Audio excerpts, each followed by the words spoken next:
আসসালামু আলাইকুম, স্বাগত জানাচ্ছি এই ডায়েরি অফ হ্যাপিনেস চ্যানেলে আরও একটি নতুন ভিডিও দেখার জন্য। আশা করছি আপনারা সবাই ভালো আছেন। আলহামদুলিল্লাহ, আমরাও ভালো আছি।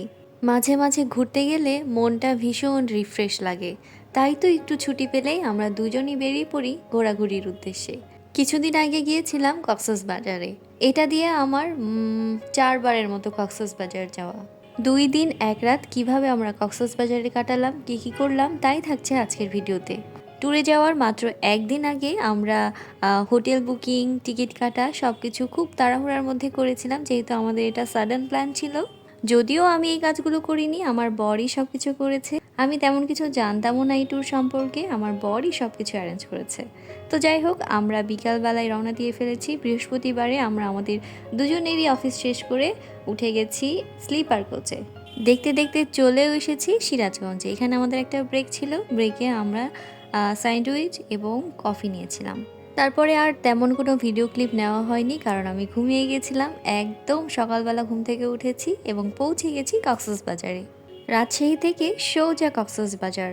গাড়ি থেকে নেমেই আমরা একটা অটো নিয়ে নিয়েছি এবং আমাদের হোটেল যেহেতু আগে থেকেই বুকিং করা ছিল, আমরা এই অটোতে করেই এখন চলে যাব আমাদের গন্তব্যে। ডলফিন মোড়ের এই রোডটা থেকে সোজা তাকালে কক্সবাজারের সেই সমুদ্র সৈকত দেখা যায়। এই জায়গাটা আমার বরাবরই ভীষণ ভালো লাগে দেখতে। কথা বলতে বলতে আমরা চলে এসেছি আমাদের হোটেলে। আমরা এবার বুকিং দিয়েছিলাম নিসর্গ হোটেল অ্যান্ড রিসোর্টে।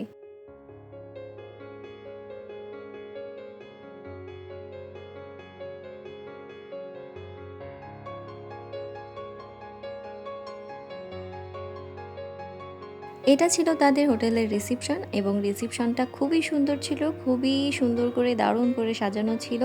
তো এখন আমরা চেক ইন করবো। চেক ইনের আগে যেসব ফর্মালিটিস থাকে সেগুলো আমার বর করে নিচ্ছে আর আমি টুকটুক করে ভিডিও করে নিচ্ছি। রুম পেতে আমাদের খুব বেশি অপেক্ষা করতে হয়নি। এখন আমরা রুমে চলে যাচ্ছি। চলুন আপনাদের সাথে আমাদের রুমটা একটু শেয়ার করি।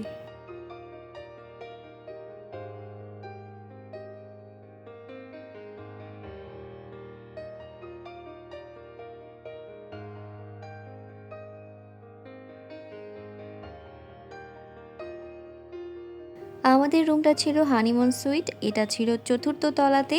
সি ভিউ রুম আমরা পাইনি, তো আমরা সাইড ভিউ রুম নিয়েছিলাম।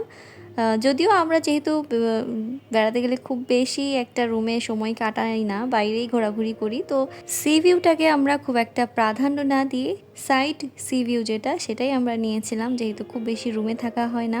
যাই হোক, রুমের শুরুতেই একটা লিভিং স্পেস ছিল। সেখানে কি ছিল সেটা পরে দেখাচ্ছি।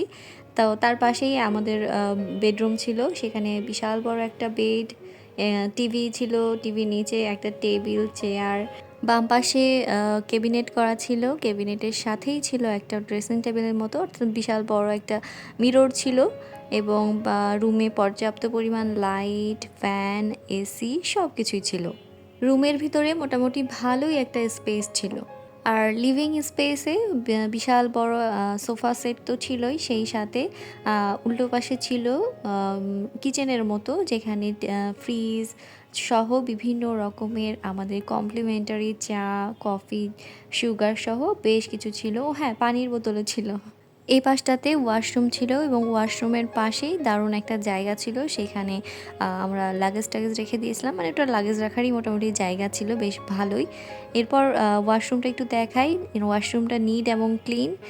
কমপ্লিমেন্টারি হিসেবে brush, paste, shampoo, shower gel সহ আরও অনেক কিছুই ছিল, মানে এক কথায় নিট অ্যান্ড ক্লিন। এবার চলুন বারান্দা থেকে ভিউটা দেখাই। বারান্দা থেকে আসলে লোক ভালো করে দেখলেই সমুদ্রটা দেখা যাচ্ছে সাইড থেকে। আর রাস্তার যেহেতু পাশেই একদম হোটেলটা, তাই বলে যে ভীষণ আওয়াজ আসছিল তা কিন্তু একদমই না। এই তো হোটেল থেকে জাস্ট রাস্তাটা পার হলেই সমুদ্র দেখা যাচ্ছে। আর এপাশে ছিল সবুজ পাহাড়। সব মিলিয়ে দারুণ। তো যাই হোক, আমরা রেস্ট করে ব্রেকফাস্ট করে এখন আমরা বের হয়েছি সুইমিং পুলে যাব বলে। এই হোটেলের রুফটপে রয়েছে সুইমিং পুল। সুইমিং পুলের টাইম ছিল সকাল থেকে বিকেল 5টা পর্যন্ত।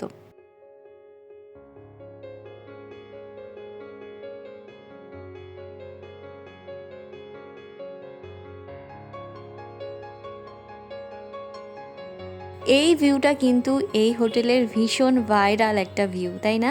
ক্যামেরার থেকেও সামনাসামনি দেখতে ভীষণ সুন্দর লাগছিল। আর এই সুইমিং পুলটা ছিল 10 তলার উপরে। হোটেলের এই জায়গাটাও ভীষণ সুন্দর, বিশেষ করে রাতের বেলা বেশি সুন্দর লাগে।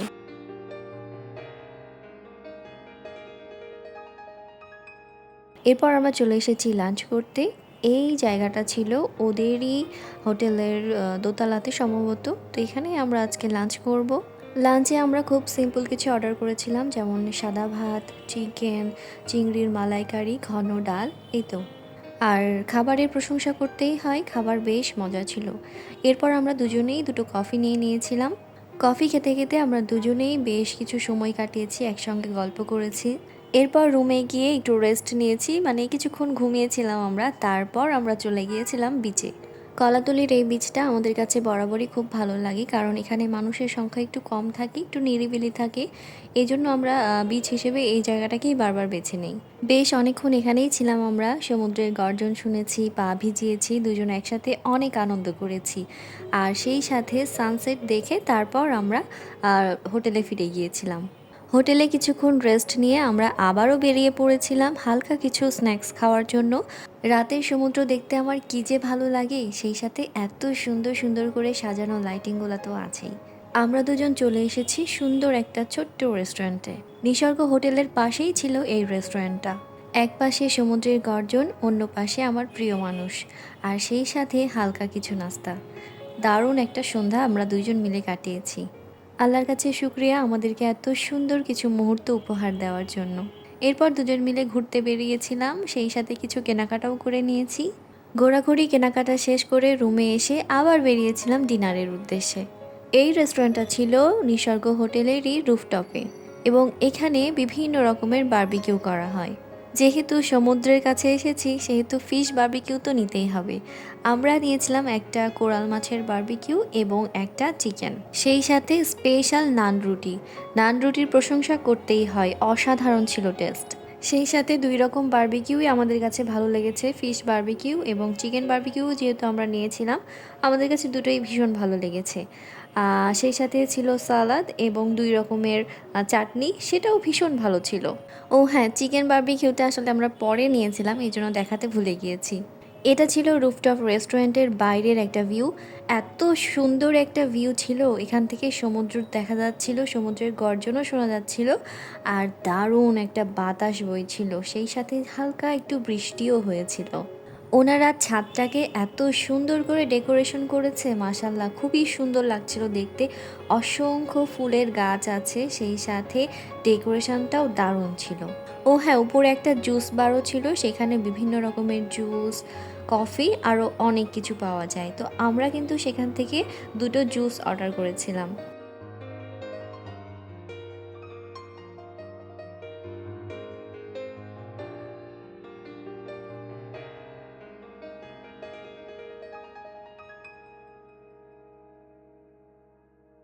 এটা ছিল রাতের সুইমিং পুল ভিউ। দারুণ একটা ভিউ, এখান থেকে আমরা ভীষণ এনজয় করছিলাম। দুজন বসে আমরা জুস খেয়েছি, গল্প করেছি, অনেক সুন্দর একটা সময় কাটিয়েছি এখানে আমরা।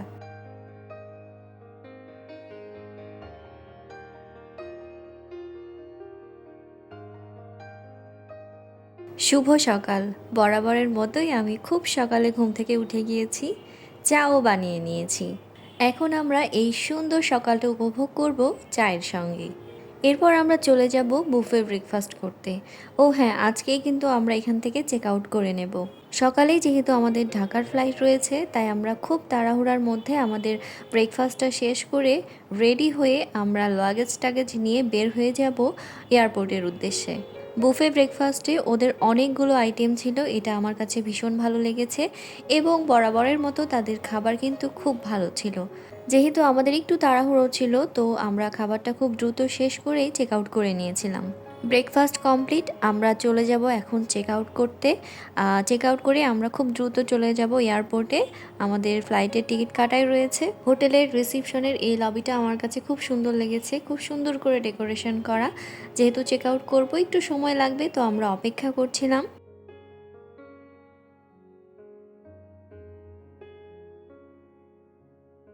চলে এসেছি কক্সবাজার এয়ারপোর্টে। নিসর্গ থেকে এয়ারপোর্টে আসতে খুব বেশি সময় লাগেনি, 20 থেকে 30 মিনিটের মতো সময় লেগেছিল। এটা ছিল নভো এয়ারের ফ্লাইট। এর আগেও আমরা নভো এয়ারে ফ্লাই করেছি, এক্সপিরিয়েন্স ভালোই ছিল।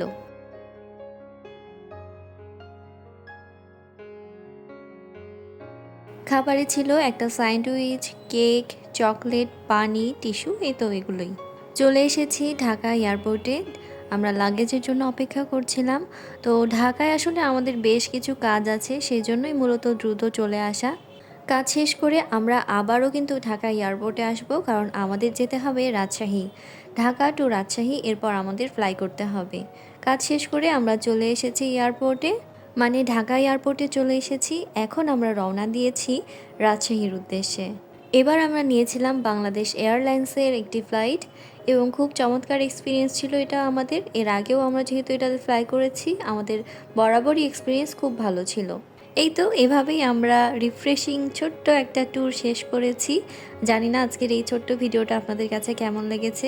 আমি ভীষণ অসুস্থ, ভাঙা গলায় পুরো ভিডিওটা এডিট করেছি, হয়তো শুনতে একটু খারাপ লেগেছে, তাই বিষয়টি ক্ষমা সুন্দর দৃষ্টিতে দেখবেন। আমি জানি না এখন পর্যন্ত আপনারা আমার ভিডিওটা দেখছেন কিনা। যদি দেখে থাকেন তাহলে অবশ্যই লাইক, কমেন্ট এবং শেয়ার করতে পারেন। আর যদি ভিডিওটি ভালো লেগে যায় তাহলে অবশ্যই আমার চ্যানেলটি সাবস্ক্রাইব করতে পারেন। আগামী ভিডিও দেখার আমন্ত্রণ জানিয়ে আজ এখানেই বিদায় নিচ্ছি। আল্লাহ হাফেজ, আসসালামু আলাইকুম।